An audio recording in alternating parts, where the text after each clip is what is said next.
Very warm welcome to all of you, and thank you for joining tonight.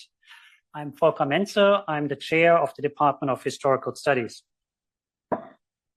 Natalie Zemon Davis is known to many of us not only as a famous historian, the author of numerous important studies and books like Society and Culture in Early Modern France or The Return of Martin Guerre, but she has also been known to many of us personally as a very kind person, a generous colleague, very generous with her time, a curious scholar interested in our students and their scholarly work, a person who also has a long personal history with our university.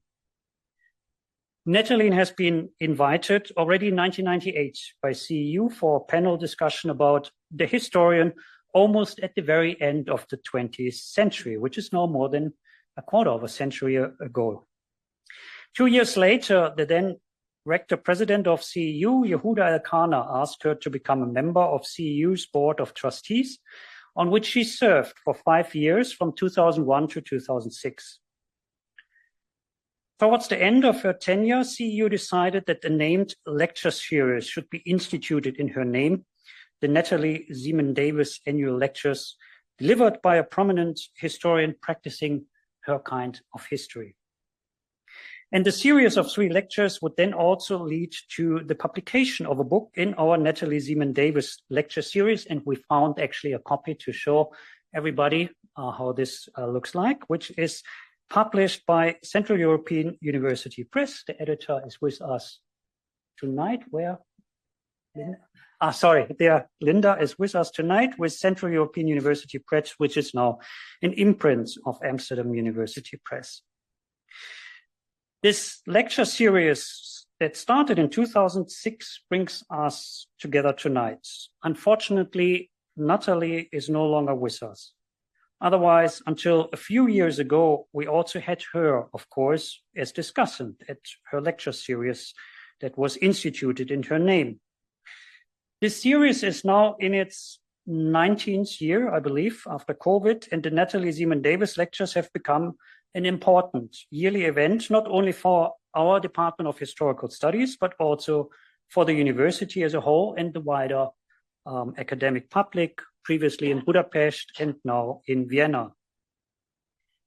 With this in mind, it is now my honor and pleasure to introduce to you the speaker of this year's Natalie Zemon Davis Lectures, Professor Shireen Sekali, a historian of capitalism, consumption, and development in the modern Middle East, who is Associate Professor of History at the University of California in Santa Barbara. She holds an MA in Arab Studies from Georgetown University. She obtained her PhD in History and Middle Eastern Studies from New York University in 2007.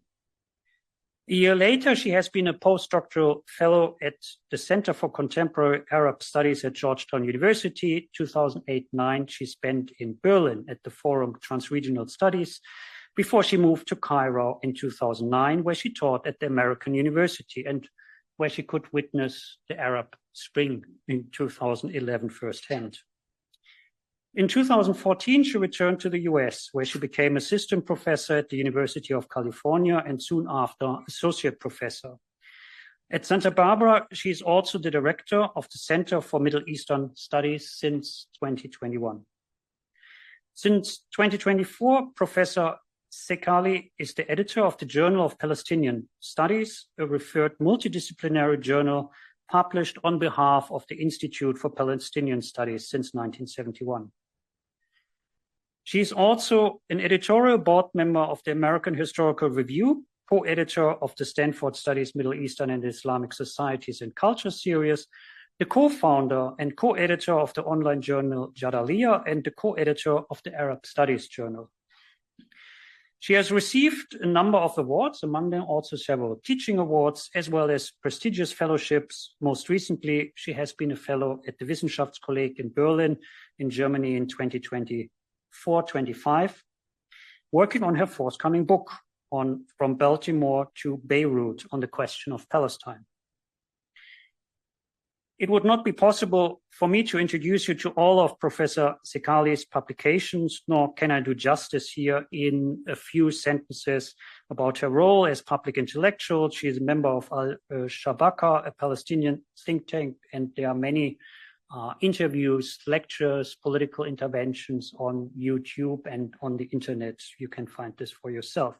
Allow me to say at least a few words about your 2015 book, Men of Capital, Scarcity and Economy in Mandated Palestine, published with Stanford University Press. Professor Sekali provides a groundbreaking economic and social history of British ruled Palestine during the 1930s and 1940s. Shifting away from the traditional focus on the Zionist-Palestinian conflict, she explores the rise of a Palestinian commercial elite and their vision for a modern national economy. She proposes that Arab society in Palestine was also part of the Nahda, the intellectual awakening renaissance in the Middle East. Using, among others, among other sources, the Arab Economic Journal published since 1935, she studies the self-expression of these men of capital, as they're called themselves. She discusses how Palestinian entrepreneurs synthesized global economic thought to imagine a pan-Arab capitalist utopia, debating, commemorating the borders of the Arab states after the end of the Ottoman Empire. Her careful examination of the Mandate period reveals a colorful and dynamic economic landscape of people, classes, and institutions, and the far-reaching aspirations of the Palestinian business community. Professor Sekali's book has been acclaimed as an eye-opening book, the significance of which extends well beyond its contributions to the study of Mandate Palestine. Men of Capital joins the best of recent scholarship in the history of development, late imperialism, and the immediate antecedents to decolonialization. Reviewers speak of a landmark contribution, highly originally and deeply researched, and a turning point in the historiography of the Middle East. There is another book forthcoming, as I mentioned, From Beirut to Baltimore, and the question of Palestine, which places Palestine within a global history of race, capital, slavery, and dispossession, and which includes the story of Professor Sekali's great-grandfather, named Kotran. However, instead of me paraphrasing her research, I like to give the word to Professor Sekali. She will speak to us today and in the next 2 days, actually, about historical accompaniment as method, drawing on clinical records, correspondence, reports, budgets, and diaries, and using both speculation and microhistory. She studies how actors, as well as places that have been understood as marginal, may have shaped global history. And today's lecture is simply called Kantousha, after a 16-year-old girl from Sudan at the turn of the 20th century. We are truly honored to have you here with us tonight. Please, Professor Sekali, the stage is yours.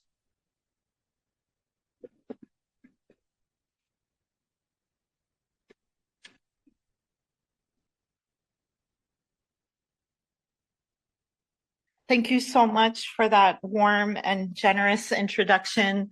It's my great honor to be with you all here in Vienna and to, have the great honor of really thinking with you all in the Natalie Zemon Davis lecture series. Natalie Zemon Davis has been so formative for so many of us. And I think one of the lasting lessons for me has been to think about storytelling as method. And the work I'm sharing with you today and in the next couple of days is really work that I've stumbled across as I've been doing this book on my great-grandparents. And you'll see my great-grandparents coming in and out of the stories that I share. And each of them are biographies of sorts. So I'm going to go ahead and begin. And thank you once again. Ever since her father had taken the post as a police sergeant in Tanta, north of Cairo, Kantousha had lived in her daydreams.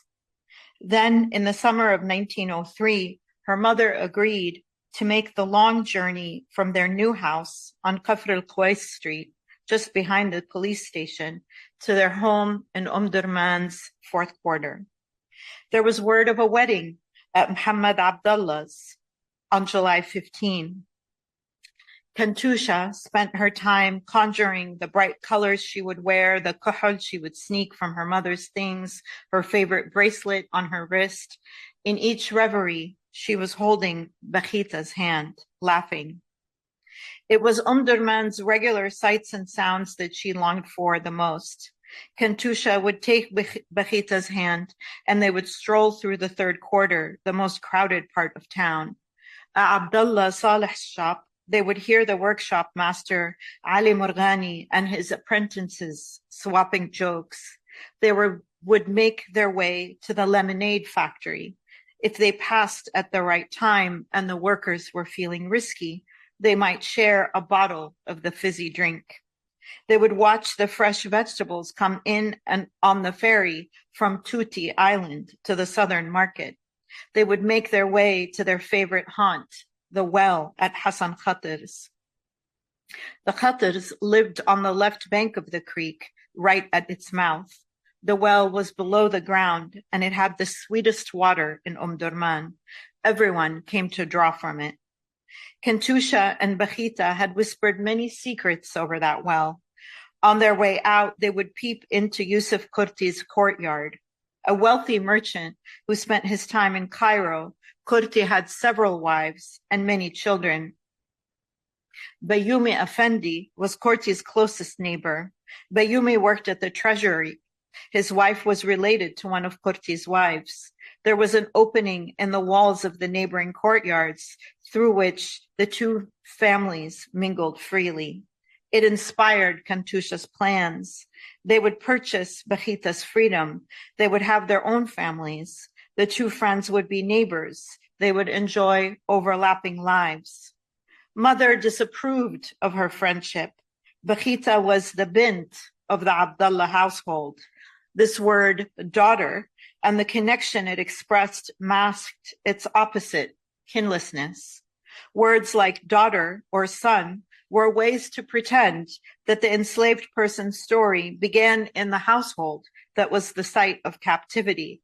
The time before was foreclosed. Bakhita was the name that slave traders assigned to the girls they would capture. Slavery was a structure of everyday life in Sudan. From the Sanad and the Darfur kingdoms to the Turkiya in the 1800s to the Mahdiya's 2-decade rule to British colonialism, enslaved people were crucial to every part of life, especially the household, the site of home for some and captivity for others. In 1903, when Kantousha began the trip home, 9,000 registered enslaved people were in Omdurman. In the broader vicinity of the three cities, Omdurman, Khartoum North, and Khartoum, enslaved people made up at least a quarter of the inhabitants. Bakhita did not take part in Kantousha's daydreams. She knew the obstacles of purchasing freedom often meant living in debt, being prey to sexual abuse. The freedom Kantousha imagined was far from the realities of the many around her, forced into begging, brewing, banditry, or selling sex. The most recent rulers had promised change, but they continued slavery through their laws and policies about who was a criminal, who could labor, and in what ways, and who could own land. In the face of these obstinate continuities over time, enslaved people shaped ways of being amid and against uprooting and captivity. In the 1850s, enslaved and free people established villages in Khartoum, bearing the names of the places they were from, the places they had lost. Even though the Mahdiya would destroy Khartoum shortly after its establishment, the villages lived on. British municipal officials moved the villages to the south of Khartoum in 1902. And for this reason, the villagers called their towns Taraduna, or they expelled us. There, against all odds, enslaved and manumitted people crafted and imagined home together, engaging in the imaginative labor of return precisely because of its impossibility. One day a year in Taraduna, people would celebrate, dressing in the clothes of their places of origin, making food, playing music, dancing. On that day each year, Bajita could breathe. Bajita tried to explain to Kantousha that returning to where she came from was impossible. She never wanted to be like the families Kantousha built her dreams around. For Bajita, the Cortis, the Bayumis, the places they lived and worked in were living monuments to her captivity. The treasury where Corti worked had been a known market for captive girls and women. Whenever Kantousha fell too deeply in her dreams of the future, Bajita would grab her hand. They would race along the creeks that nourished the quarter. Bajita was faster, but pretended not to be. Kantousha couldn't wait to get home. It was the high heat of summer, June 15, when Kantousha, her two brothers, one 18, the other just an infant, and her mother boarded a boat. As they traveled the Nile, Kantousha's back started throbbing. The aching spread to her neck.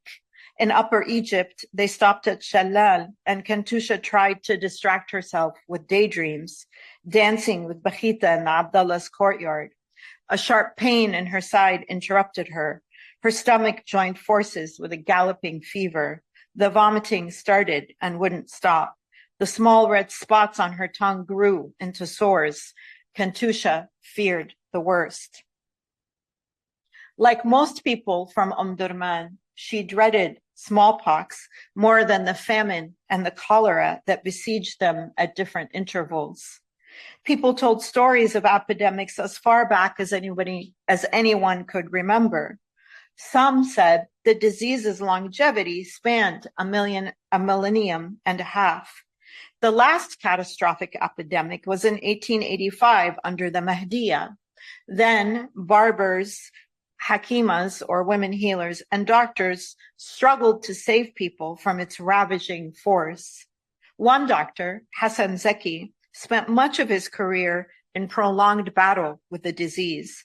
Born to a Sudanese mother and an Egyptian father, Zeki had trained at the Qasr al-Aini hospital in 1877 in Cairo and joined the Ottoman Egyptian army as a major in 1883. The young doctor's ambitions were thrown into crisis when the Mahdi's forces took Khartoum in 1885. Smallpox had hit hard that eventful year. The government had to issue 12,000 shrouds in Omdurman alone. At least 25,000 people had perished from the pox. Zeki and his colleagues drew lymph from patient sores, vaccinating 1,000 people a day, and successfully reduced the smallpox mortality rate. 18 years later, in his position as medical officer for the Sudan Medical Department, Zeki patiently explained to the new British director, John B. Christopherson, that longer traditions of healing could save people. But that was history. That year, the year was 1903, and power had shifted hands. At the Omdurman Civil Hospital, a new regime was on display. Before Kantousha's family moved to Tanta, the medicine man had issued a notice of mandatory vaccination. In this case, as in others to come, coercion was unnecessary. People went willingly. Every Sunday at 7:30 a.m., mothers lined up with their children as barbers conducted vaccinations under the watchful eye of the Egyptians, Sudanese, and Syrians who came in and out of that category the British used, the native. On any given Sunday, morning crowds could swell up to 2,000. But for now, Kantousha battled the virus alone. Sitting in pain and fear in Shallal, she regretted not going with her mother and older brother to the Sunday vaccinations. She hated needles. Who would help her now? Was it too late? 3 long days passed. The rash on her legs and arms was impossible to ignore. The pox had spread to her face. Kantousha's desperation grew. On July 1, the family started for Halafaya, just north of Khartoum. Between bouts of pain, Kantousha took refuge once again in her daydreams. The steamers and the railway station fed her imaginary wanderings with Bakhita on one journey or another, roaming and laughing. The family caught a ride on the post boat to Omdurman. They finally arrived on July 9. It was so hot that people were leaving cisterns on their roofs to boil water. Kantousha was smothered in smallpox. Her face was peeling, her body crusting, a blistery rash covered her legs. Kantousha's mother insisted they continue home to the fourth quarter, but the young teen could barely move. They stopped to rest at Hassan Khatir's. The large clean yard was a respite. Just inside the door was the well, the holder of secrets, the gathering place Kantousha had longed for. She could barely hold her head up, and her mother relented that she spend the night. Minafella, Khatir's affectionate 5-year-old, sat next to her and wiped her brow. After everyone fell asleep, Minafella cajoled Kantousha into sharing her bed. The small act of kindness would have a heavy price. Within a fortnight, Minafella would also fall ill with smallpox.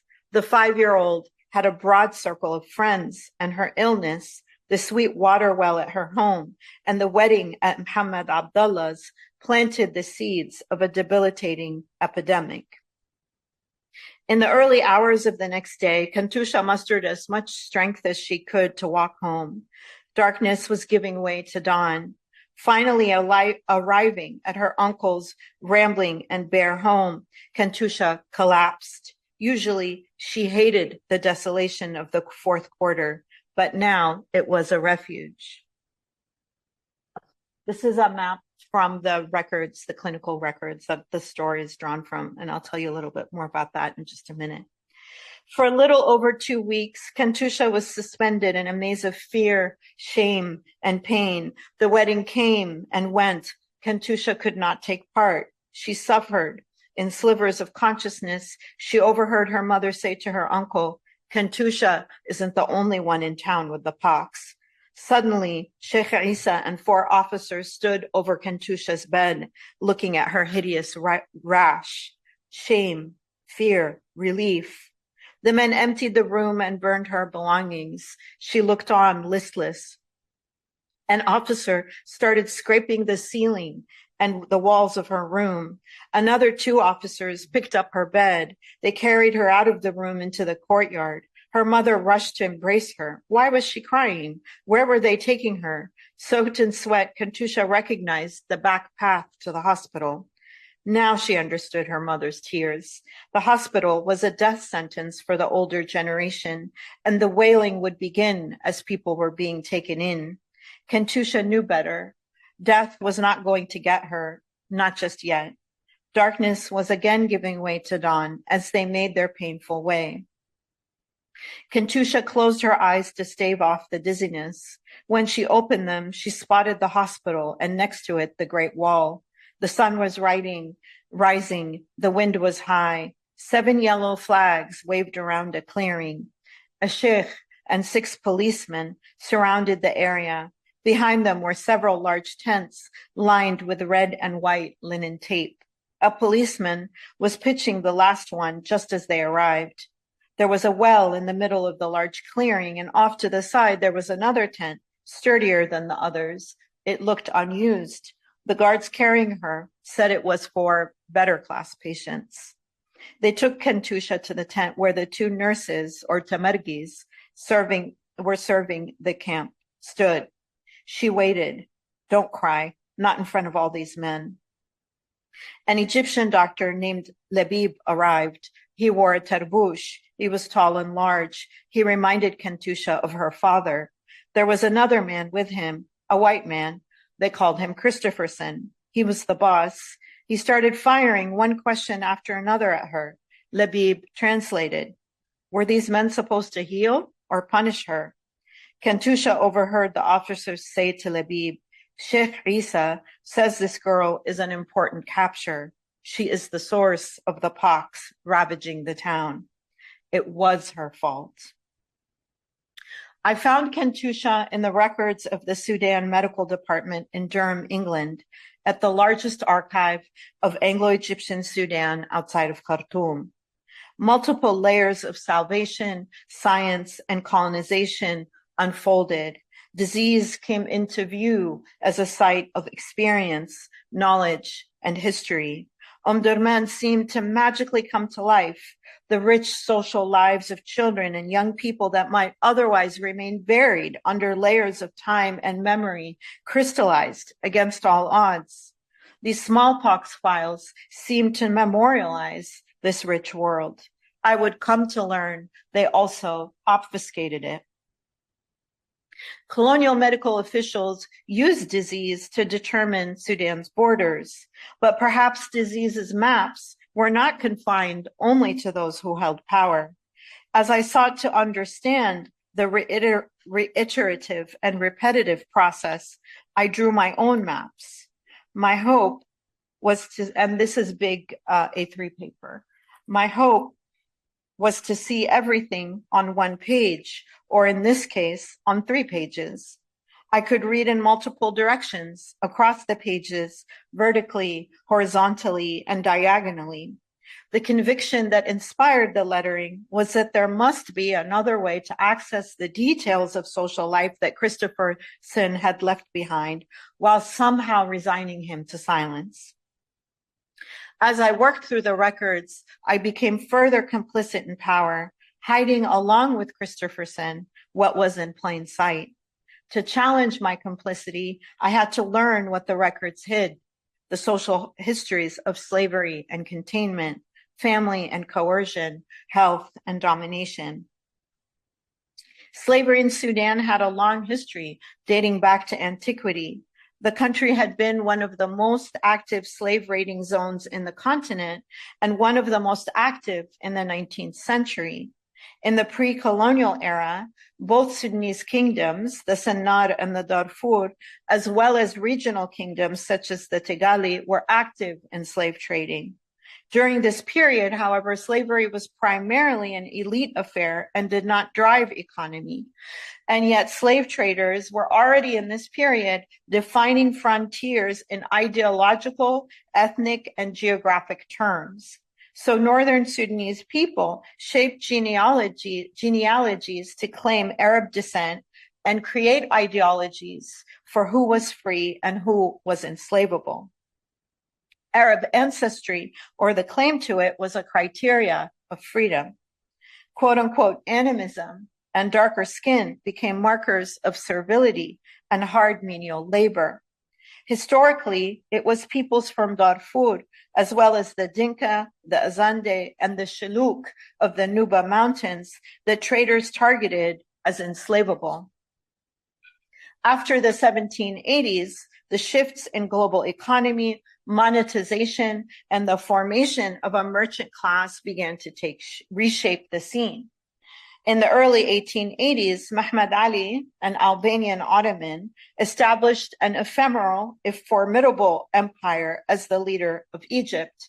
In 1821, Muhammad Ali conquered Sudan and thus began the period of what Sudanese would call the Turkiya. Holding a monopoly on force was key to Muhammad Ali's rule. Slavery then both preceded and was contemporaneous to capital accumulation and shifting land tenure, enabling the consolidation and transformation of both. These were the foundations of the smallpox outbreak, its spread and its containment. I've mentioned now the Mahdiya several times, so let me just tell you a little bit more about that. In 1881, Muhammad Ahmed bin Abdullah launched a religious and political movement that sought to introduce a new form of rule in Sudan. In 1885, the Mahdist rebels overthrew the Turkiya and established the Mahdiya, with its capital in Omdurman. And the slave trade continued, albeit on a smaller scale. And while enslaving men would become more difficult, the sale of women and girls continued unabated. The Mahdi had promised freedom and delivered the continuation of slavery. The same year the Mahdi had waged revolution in Sudan, Ahmad Urabi, an officer in the Egyptian army, opposed its Turkish Ottoman dominance and called for Egypt for the Egyptians. In what would become a recurring pattern that we're actually seeing today, uprisings and revolution often triggered colonial intervention. And so Britain occupied Egypt in 1882.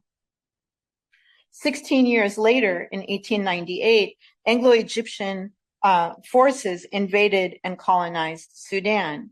That year, the British colonial government disbanded the Egyptian army and drew new recruits from Fallahin, enslaved and formerly enslaved Sudanese men.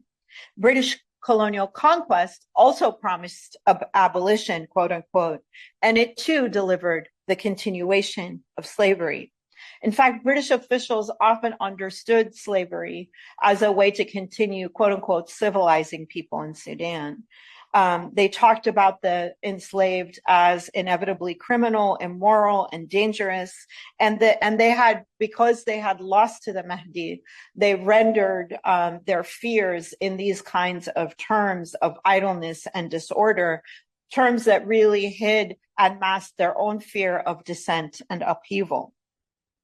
But they also built an institution around this obfuscation through vagrancy laws such as the Vagabonds Ordinance of 1905, a labor registration system that discouraged manumission, and land tenure policies that foreclosed enslaved and recently manumitted people from owning land.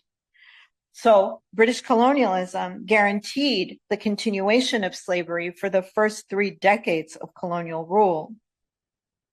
So how are they to bridge this gap between the rhetoric of abolition and the practice of continuing slavery? Well, they often took an approach of official oblivion. They introduced a new euphemism for slavery, the domestic servant. After 2 decades of rule, the 1919 Circular Memorandum number 33 enshrined this euphemism in law. It defined Sudanese servants as, quote, persons who were in a state of slavery or are considered as such by natives. So here you see the slip between the servant and the slave and how it became a matter of juridical erasure. In the smallpox outbreak of 1903, the colonial management of slavery and disease together rendered people like Bechita as present absent, present as a patient with smallpox and a target of quarantine, present as bint and servant, and absent as captive. Christopherson played a very important role in this process. He embodied what some would claim was the beneficial and humanitarian face of colonialism. And with the smallpox outbreak, we catch him at his very beginnings of his post in Sudan. He had just arrived the year before in 1902, and he was full of ambition because treating the sick was not simply or only a commitment to healing. Medical aid was really understood as the most effective means to realize the pacification and contentment of the various peoples of Sudan. And so he really followed the lead of his superiors in repeating, rehearsing, and enshrining the obfuscation of slavery. For 2 months during the outbreak, the elision between the criminal and the disease marked everyday life in Omdurman. The 22 young people and children whose bodies fought the deadly virus were suspects, targets for capture by the police and the army. The broad spectrum of healers became agents of surveillance and coercion. Guards, police, and doctors prepared themselves for a strict regime of enforcement. They found a people who were more invested in containing the outbreak than they were. When Christopherson wrote his official reports of the smallpox outbreak, he wanted to evidence his good work and skill. He had no intention of preserving the names, the stories, and the spaces that these records offer. And this is my attempt to access them. So let's go back to Kantousha and the camp.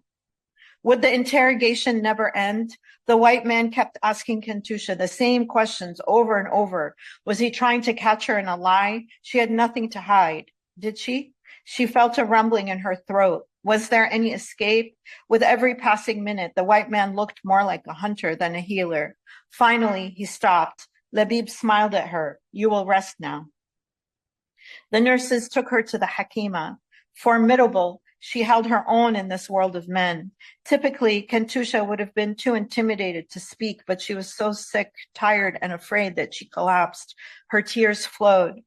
The Hakima helped her undress and put her clothes in a pot of boiling water. She took out a strange fluid. It smelled like tar mixed with rotten sugar. Kantousha's stomach turned. The Hakima poured the fluid in the water she would bathe Kantousha with. Get used to this smell, the Hakima advised. The new doctors use it all the time. The Hakima gave her a hospital robe. Where will I go? In one of the tents, the Hakima explained. The children were sharing their tents with their mothers or the people enslaved or manumitted of their households who were serving them. Kantousha's heart dropped. Would she be alone? As one of the nurses carried her away, she heard him mutter, those tents are death traps. You can't get in and out without rubbing your head and back against the flap. A wave of revulsion overcame her. She closed her eyes. The Tamergi, the nurse, placed her in the tent. She almost retched from the foul smell. It was hot inside. Suddenly she heard a squeal. She opened her eyes. Bajita! Was it really Bajita? Was she dreaming? Kantousha touched Bajita. She was real. They were finally reunited. The young pair spent most of the day in an embrace, falling in and out of sleep. Bajita was badly off. The rash ravaged her whole body. What happened to you? When did you get sick? Kantousha asked. Bajita didn't know. She had gone to draw water from the Khat's well. Menafella told her that Kantousha had been there and that she was very sick. Bajita planned to visit her after the wedding, but then she got sick. She was crying now. When they came for me, they burned all my clothes, my amulets, your gifts, the things we collected, everything. Bajita found in these simple belongings a salve for all that was violently taken from her, her family, her homeland. Kantousha embraced her friend. She suppressed her fear that Bajita might lose more. Tell me about the wedding, she distracted her. Ismail came, Bajita confided. Ismail was in love with Bajita. He was a 19-year-old from Nubia, a talented apprentice of Ali Morghani. He would deny it under interrogation, but Ismail spent as much time at Morghani's as he did at his home in the fourth quarter. Bajita loved Ismail, although she would never admit it, even to Kantousha. Kantousha desperately wanted to remain in the wedding, to imagine the colors, to feel the joy. She wanted to keep Bajita's pain at bay. She wanted to seize the waning hours of their youth. She wished she had Bajita to herself all the time, that everyone would stop talking about the pox, that they could just daydream together. As the sun set, Kantousha confessed to Bajita, this is all my fault. No, Bajita comforted her. They told me I was a link in the spread of the pox. Not everything is about you, Bajita teased her friend. The darker it got, the harder it was for Bajita to speak. Kantousha lay helpless as her friend tossed and turned, her fever rising, her pain increasing. Kantousha called for the Tamergi. Help her, she's on fire. The Tamergi brought in some corn and milk. Convince her to eat, he suggested. The sight of food made Bajita squirm. She battled the virus all night. The darkness was the worst of it. Tomorrow will be better, Kantousha prayed. Finally, the sun rose and Bajita fell asleep. For the weeks to come, young people filed in and out of the camp. As some survived and others died, Kantousha would remain by her friend's side. About a month after quarantine, Bajita dropped the pretense that she was fine, that she would recover. She was tired of fighting. She fell deeper into herself. Kantousha mistook her friend's state for sleep. In the morning, she would not wake up. Kantousha held her breath. She lifted her friend's eyelids and screamed her name. Their eyes met. It was Bajita's last gift. Kantousha held a vigil over her waning breath. She prayed. Bajita died. A large tear split Kantousha's world open. The tear would never mend.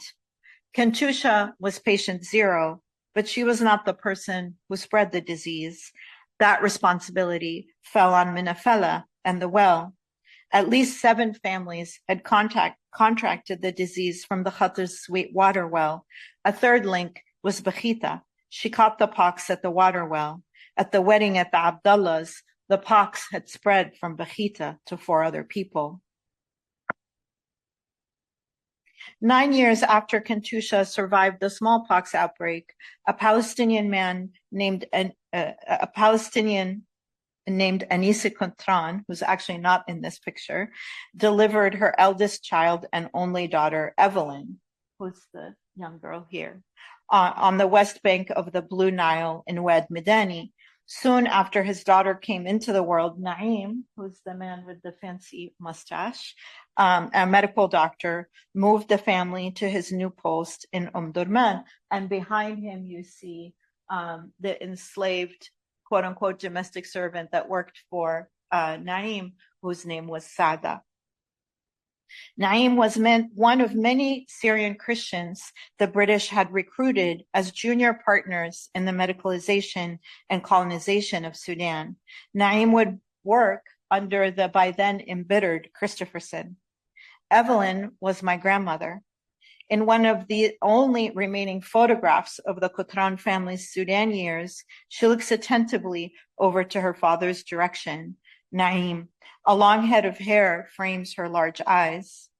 Evelyn would become entangled in a life of dispossession from Palestine to Lebanon. Some 8 decades after she was born, we sat on her balcony overlooking a park in her exilic apartment in Beirut. Her hair a thin layer framing her still beautiful face, she told me about her unfulfilled dreams. I wanted to be a doctor, just like my father, Evelyn said. Kantousha found me as I searched for Evelyn. As I followed Kantousha in and through her world, I came to understand historical accompaniment as a critical practice, as a long and slow process that necessitates patience, accountability, humility, and the acceptance of failure. Inspired by the possibility of entering Kantousha's world, I tried to hold her hand and run through the neighborhoods she lived in. Disease and illness had left behind a compelling spatialization. Because Kantousha got smallpox, parts of her life and world became visible. The fresh water well, the red and white linen lined bell tents of the camp, the lemonade factory, and the creeks marking one neighborhood from the next. The outbreak both offered and demanded an intricate map of Omdurman. In the maps I charted, I hope to understand, to travel, and to commit to memory these spaces, places, and stories that the smallpox outbreak made visible. I sought to honor the clinical records, the daily intakes of fever and rash, and rebel against their organizing logics. I hope to benefit from and subvert the colonial compulsion to record. I had experimented before with stepping into the body of interlocutors to attempt the opposite of the God trick and to see the world from a different angle of vision. I wanted to mute Christopherson as the dominant subject of my sentences. So I set off. I attempted to follow the lessons of critical fabulation. I sought to represent the sequence of events, to use the subjunctive voice, to ask what could have been. I drew on this world, but fictionalized relations across what I imagined were various forms of kinship, family, friendship, and love. I imagined a coldness between Kantousha and her mother and an unrequited love between Bakhita and Ismail. I shaped with Kantousha a relationship with Bakhita that harnessed the devotion, love, and jealousy of friendship. Their companionship with each other and with me offered insights on joy and grief. And when the story ended, I was bereft of their company. But the power of colonial logic and my complicity within it were more entrenched than I expected. Muting Christopherson was not so easy after all. His logic informed my attempts to accompany Kantousha across various forms of kinship and togetherness. At first glance, I had seen a life full of conviviality, weddings, and extended sleepovers. As I looked closer, I found more questions, more troubles. Christopherson used daughter and servant interchangeably. He only used slave once. The more I studied, the more I learned that this story was as much about kinlessness, separation, and brutal divides. Again, up to 25% of the people of Omdurman in this period were enslaved. The structure of slavery and the experiences of the enslaved were the foundations on which modern Sudan and many other places took shape. And one of the things that's been so compelling to me about having the honor to learn about Sudan is that I can no longer think about the history of the Eastern Mediterranean or North Africa without thinking about Sudan and how formative it's been for that history. Work and life in the late 19th and 20th centuries were violently fragmented along the lines of the color of your skin, the languages you spoke, the faith you cultivated, and the places you came from. I could only learn about these conditions by exiting both the records and my own maps. Bakhita was not her name. We will never know her name. The lines of separation between Bakhita and Kantousha were drenched in blood, shaping boundaries that made kinship impossible. Perhaps here, my premise of friendship is just as impertinent as the impossibility of family in captivity. The accidental archival sliver of Kantousha's world filled me with curiosity and questions on disease, captivity, freedom, and unfreedom. I tried to accompany her and the 22 young people who fell ill with smallpox in Omdurman in 1903 through the streams, creeks, rivers, alleys, and courtyards that they lived in. The maps of disease I poured through and the maps I charted hid as much as they revealed. I took part in this obfuscation, perhaps too, to escape my own ancestral complicity in the story of medicine, race, and power. I became entangled in an economy of statements. As the peoples of Palestine and Sudan both today withstand genocide, the ethical imperatives to trace presence and absence, to map records and exit them, and to embrace our complicities is more urgent than ever. Thank you.